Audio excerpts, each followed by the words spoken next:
안녕하세요. 부민병원 관절센터 정형외과 전문의 강승우입니다. 다리를 벌리거나 양반 다리를 할 때 불편함이 느껴지는데 허리 치료만 받다가 뒤늦게 고관절 문제로 진단받으시는 분들이 생각보다 많습니다. 오늘은 골괴사증이 무엇인지, 왜 생기는지, 그리고 어떻게 치료하는지 차근차근 설명드리겠습니다.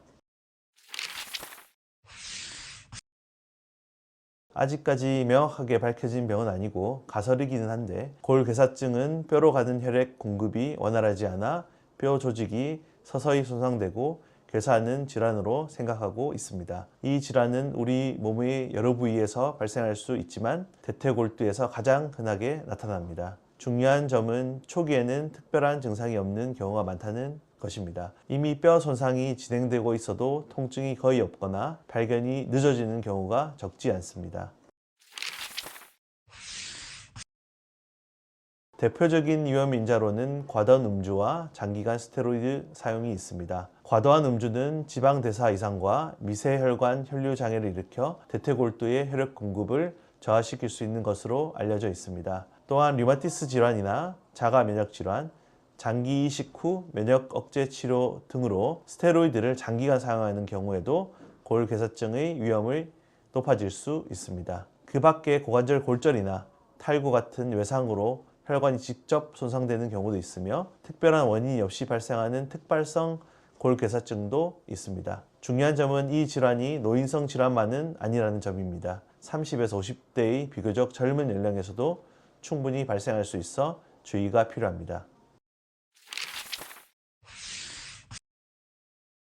퇴행성 고관절염은 주로 60대 이상에서 연골이 점차 닳으면서 발생하는 질환으로 통증과 관절 운동 제한이 서서히 진행되는 경우가 많습니다. 또한 엑스레이 검사만으로도 진단에 도움이 되는 경우가 많습니다. 반면 골괴사증은 혈액 공급 장애로 인해 뼈 조직이 괴사하는 질환으로 30에서 50대의 비교적 젊은 연령에서도 발생할 수 있습니다. 초기에는 증상이 거의 없거나 경미한 경우가 많고 엑스레이에서 이상이 보이지 않는 경우도 있어 조기 진단을 위해서는 MRI 검사가 매우 중요합니다. 비슷한 증상을 보일 수 있지만 원인과 치료 방법이 다른 질환인 만큼 정확한 진단을 받는 것이 무엇보다 중요합니다.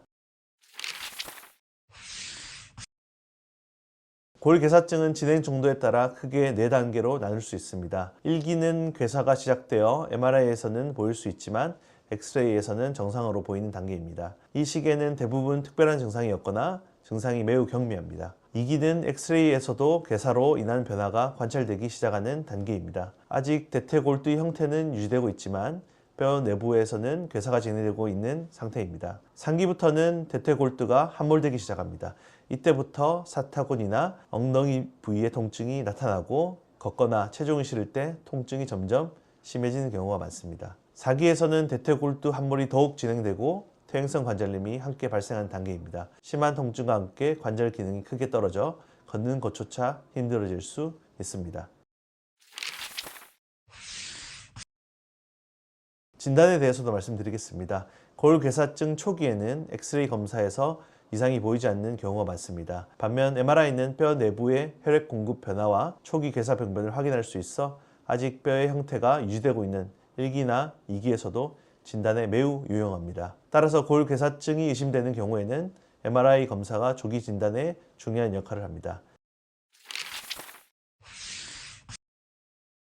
골괴사증에서 꼭 알고 계셔야 될 중요한 점이 하나 더 있습니다.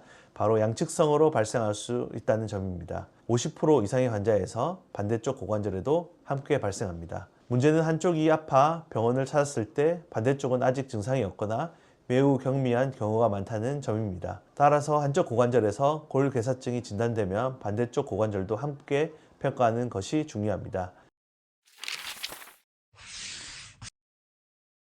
치료는 발견된 단계에 따라 크게 달라집니다.